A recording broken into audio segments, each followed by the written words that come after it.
கோடியில் ஒருவன் திரைப்படத்தில் உதவி இயக்குநராக வேலை பார்த்த ஒரு இளைஞர் கஞ்சா விற்பனை வழக்கில் கைதாகி சிறையில் அடைக்கப்பட்டிருக்கிறார்.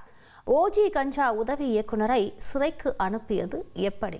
சமூக பிரச்சனைகளால் பாதிக்கப்பட்ட ஒருவன் அதை எப்படி உடைத்தெறிகிறார் என்பதுதான் விஜய் ஆண்டனி நடிப்பில் வெளியான கோடியில் ஒருவன் திரைப்படம் சொல்லும் ஒரு வரி கதை. இந்த படத்தில் உதவி இயக்குநராக பணியாற்றிய இளைஞர் தற்போது கஞ்சா வழக்கில் கைது செய்யப்பட்டிருப்பதுதான் திரைத்துறையினரை அதிர வைத்திருக்கிறது. நண்பர்களுடன் சேர்ந்து மலேசியாவில் இருந்து சென்னைக்கு விலை உயர்ந்த ஓஜி கஞ்சாவை கடத்தி வந்து அமோகமாக சப்ளை செய்திருக்கிறார். சென்னையில் போதைப் பொருட்கள் விற்பனையை கண்டறிந்து தடுத்து நிறுத்தி கைது நடவடிக்கையை போலீசார் மேற்கொண்டு வருகின்றனர். இந்த நிலையில்தான் சென்னை 7 கிணறு பெரியண்ணா தெருவில் விலை உயர்ந்த ஓஜி கஞ்சா விற்பனை செய்யப்படுவதாக போதைப் பொருள் தடுப்பு நுண்ணறிவு பிரிவு போலீசாருக்கு ரகசிய தகவல் கிடைத்தது. போலீசார் அங்கு தீவிர கண்காணிப்பில் ஈடுபட்டிருக்கிறார்கள். அதில்தான் ஓஜி கஞ்சா விற்பனையில் ஈடுபட்டதாக தண்டையார்பேட்டையைச் சேர்ந்த ஸ்ரீ பிரேம்குமார், 7 கிணறு பகுதியைச் சேர்ந்த கால் சென்டர் ஊழியர் அலெக்ஸ் சந்தோஷ், திருவொற்றியூர் பகுதியைச் சேர்ந்த கலெக்ஷன் ஏஜென்ட் ராஜன் ஆகியோரை கைது செய்தனர்.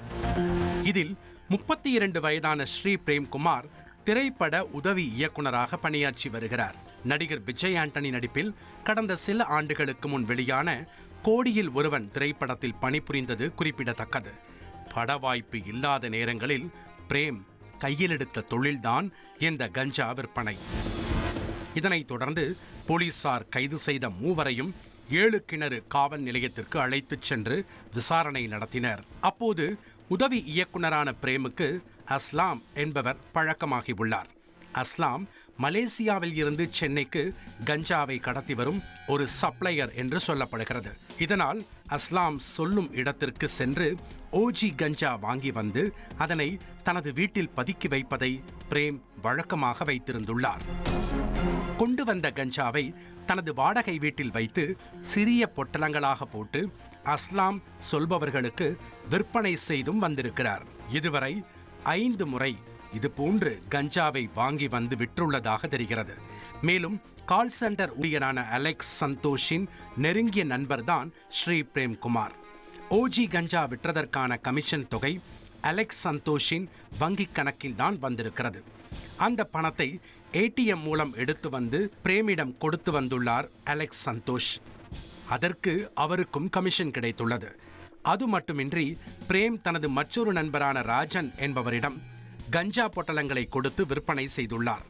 2 தினங்களுக்கு முன்பு அண்ணா சாலையில் இருந்து கஞ்சா வாங்கி வந்த போதுதான் போலீசார் ஸ்ரீ பிரேம்குமார் அண்ட் கேங்கை கைது செய்துள்ளனர். இவர்களிடமிருந்து ரூபாய் 15 லட்சம் மதிப்பிலான ஓஜி கஞ்சா மற்றும் பைக் ஒன்றையும் போலீசார் பறிமுதல் செய்தனர். கைதான 3 பேரையும் போலீசார் நீதிமன்றத்தில் ஆஜர்படுத்தி சிறையில் அடைத்துள்ளனர். மேலும் தலைமறைவாக உள்ள அஸ்லாம், அகஸ்டின் ஆகிய 2 பேரையும் வலை வீசி தேடி வருகின்றனர்.